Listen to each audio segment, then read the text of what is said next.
and I talk to guys all the time that are like, "Oh, this is horrible. Like the customer service, I can never get a hold of anybody. I want to get out of my contract with them, and they're holding me to it. And they're adding in. I've heard of factoring companies tacking in fees for not using a fuel card from them, and fees for this. And I'm just like, no, I haven't experienced any of that. Customer service wise, they've been really good.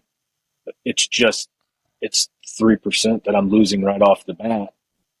That still Right. hurts, especially as a small business. Truck CoinSwap in the US. It aims to solve liquidity problems that face truckers and logistics companies working in the spot market. According to the American Trucking Association, over 70% of all freight in the US is moved by truckers, and the spot part of the market is where freight providers are hired on an ad hoc basis to cope with unexpected increases in demand. Truck CoinSwap's Chief Commercial Officer, Philip Schlumpf, told Forecast, quote, "The payment terms for truckers operating in this spot market are egregious and can take months to process. The project operates by using its native TCS token to power invoice settlements and help make payments faster." Dale Watkins of UIDA, a non-profit trucking advocate, reckons this could make a real difference. Generally, like factoring is a nightmare for everybody. And I think I've learned that, it's a good freight factoring company if somebody says they're not that bad, like they're not that bad. And like, if that's like the sign of approval, I think we have a problem. So invoice settlement is pretty much, as someone that was a former auditor of invoices, it's a nightmare. It's one of the worst problems in freight. And we believe that the era of banks and intermediaries raking up to 90% of net revenue on every freight transaction has come to an end. So if you want stronger supply chains, or if you just want stronger carriers, or if you just want cheaper milk and eggs when you go to the grocery store, we'd ask that you join our supply chain to blockchain movement and join us at truckcoinswap.com. So we did $1,000 transaction, and Vinny was able to settle at a cost of $1.20, which is extremely efficient. There was no slippage on the sale. Vinny was able to get his TCS tokens and sell them directly into US dollar. Did you have any volatility or any risk while doing this transaction? No, I have never done anything with like coins in the past. Like, I had like a Coinbase account 3 years ago, and that was basically it as far as my expertise goes in crypto. But no, we processed on like a Tuesday, and then I was able to get the money transferred and back into cash within like 3 days. So,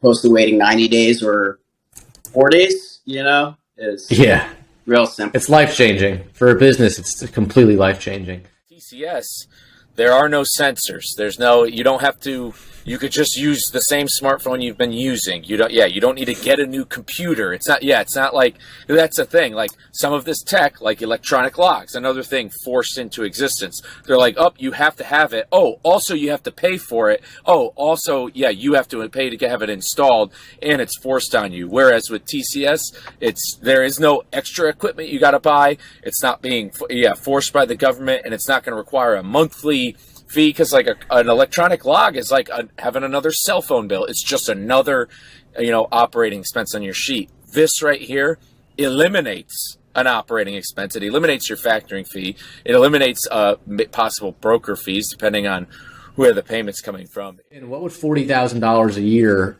do for a company like Bulldog? 40 grand a year. That's enough for us to be able to get another truck and to fix it up. And we always have to have cash on the side for repairs. $40,000 of profits, is definitely going to help us. That's pretty game changing, because not that just because there's so many carriers and drivers out there that are so hesitant to accept and, adapt new technology. So I think the fact that you guys have really lowered those barriers for them just to get involved, like yeah, they might have to download another app, but they're not getting charged a monthly maintenance fee.